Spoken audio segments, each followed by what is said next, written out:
तो चलिए बात करते हैं अब 8 बजे की 18 बड़ी खबरों की।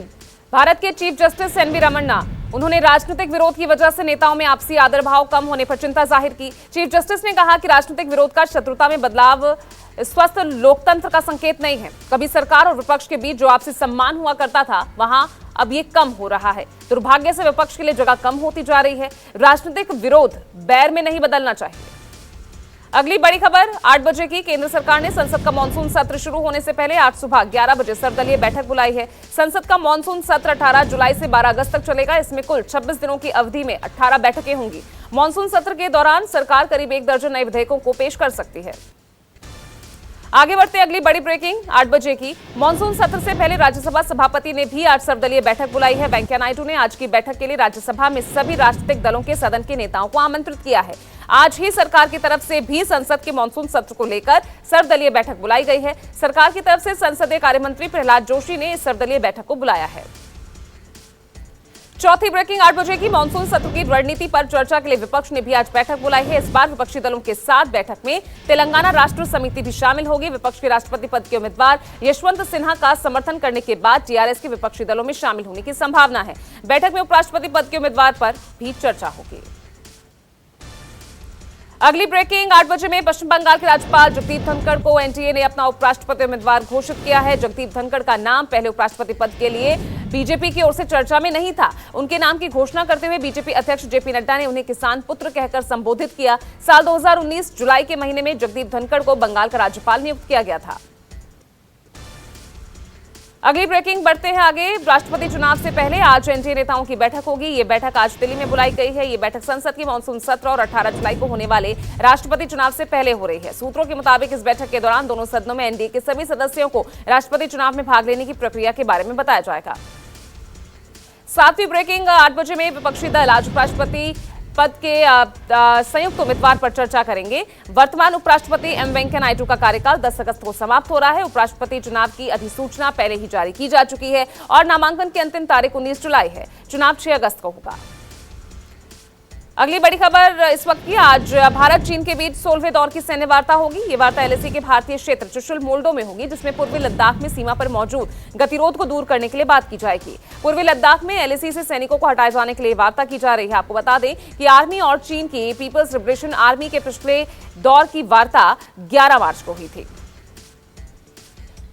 अगली ब्रेकिंग का रुख करते हैं। उपराष्ट्रपति वेंकैया नायडू देश के सभी राज्यपाल और उपराज्यपालों को फेयरवेल दे रहे हैं। उपराष्ट्रपति ने सभी राज्यपाल और एलजीज को आज लंच पर बुलाया है। 10 अगस्त को वर्तमान उपराष्ट्रपति वेंकैया नायडू का कार्यकाल समाप्त हो रहा है। इससे पहले राष्ट्रपति रामनाथ कोविंद ने राष्ट्रपति भवन में 16 जुलाई को रात्रि भोज के लिए नेताओं को आमंत्रित किया था।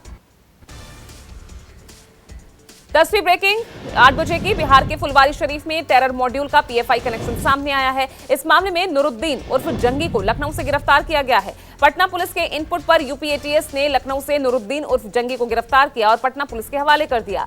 जंगी कोर्ट में पीएफआई के सदस्यों का प्रतिनिधित्व करता था।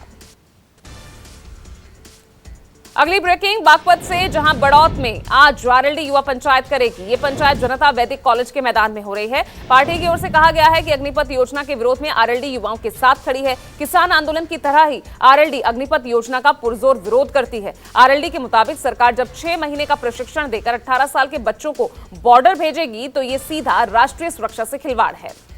अगली ब्रेकिंग 8 बजे में। मध्य प्रदेश से, जहां पहले चरण के नगरीय निकाय चुनाव के लिए आज रिजल्ट घोषित किया जाएगा। पहले फेज के लिए वोटिंग 6 जुलाई को हुई थी। आज 11 नगर निगम, 36 नगर पालिका और 86 नगर परिषद में काउंटिंग होगी। भोपाल, इंदौर, ग्वालियर समेत कई शहरों में मतगणना की जाएगी। जिन शहरों में मतगणना की जाएगी उनमें जबलपुर, खंडवा, बुरहानपुर, छिंदवाड़ा, उज्जैन, सागर, सिंगरौली और सतना शामिल है।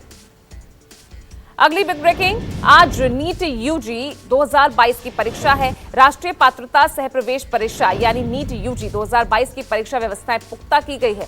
परीक्षा से एक दिन पहले एनटीए ने एग्जाम से जुड़ी महत्वपूर्ण एडवाइजरी भी जारी की है।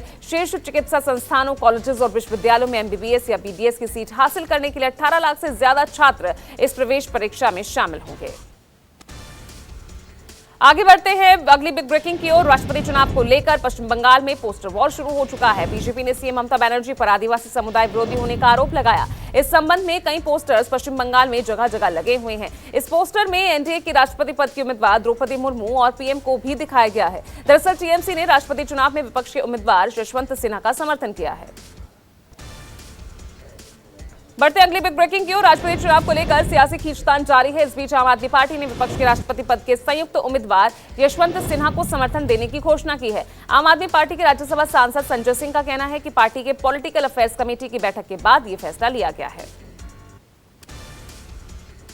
अगली खबर की ओर बढ़ते हैं। बाढ़ बारिश से देश में हाहाकार मचा हुआ है। महाराष्ट्र के 9 जिलों में अभी भी ऐसे हैं जहां रेड अलर्ट जारी है। राज्य में एनडीआरएफ की 14 और एसडीआरएफ की 6 टीमें तैनात हैं। वहीं मुंबई और उसके आसपास के इलाकों में येलो अलर्ट है। देश में मानसून को आए 46 दिन हो चुके हैं। 16 जुलाई तक सामान्य रूप से 294.2 मिलीमीटर बारिश होनी थी, लेकिन ये आंकड़ा 335.2 मिलीमीटर पहुंच चुका है।